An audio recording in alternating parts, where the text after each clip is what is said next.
Hey everyone, this is Greg again from mydlink, and today I'm going to be showing you how to record to the SD card using your mydlink camera. Now, first thing we want to do is we're going to want to log into the camera. So we're going to do this using the mydlink portal. So what you want to do is open up your web browser. Okay, in this example, I'm going to be using Internet Explorer. And in the address bar, we're going to go to www.mydlink.com. Okay, from here, we're going to go ahead and log into your account. So you want to make sure you log into the account you have your camera registered to.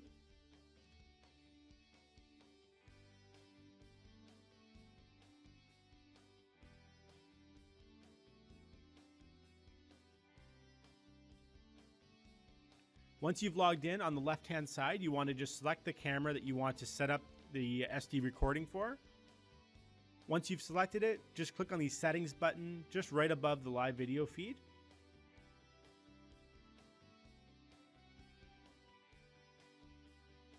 Once that page loads up, just scroll down a little bit, click on the Advanced Settings button. Now, depending on the browser you use, you may be prompted with a security certificate error. If you do, just click on the Continue to this web page anyways link, which will then give you a pop-up with a username and password. So this username and password is going to be for the camera. So the default username is admin. And then for the password, you'd want to enter in whatever password you use when you configure the camera initially using the setup wizard.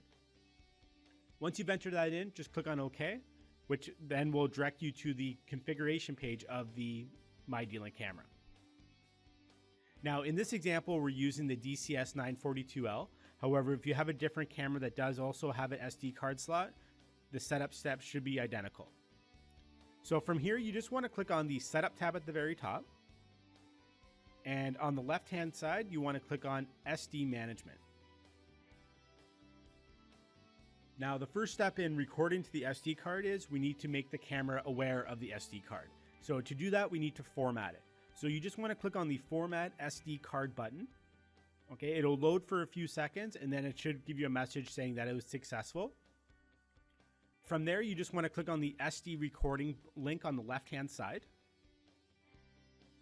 Okay, and here you want to just enable SD recording by just putting a check in the box. And then you have a few different options here.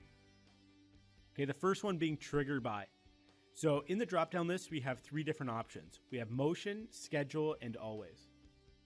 So for motion is if you want the recording to only be triggered by motion detection, if you want to trigger it by schedule, or if you just want it to always record. So 24/7 recording always to the SD card. So in this example, we're just going to use always. And the next option here is record type. So the record type allows you to specify what type of media is being stored on the SD card. So we have two different options here. We have snapshot, meaning it will just keep continuously taking snapshots or still images, or we can have live video. Now in this example, we're going to be using video.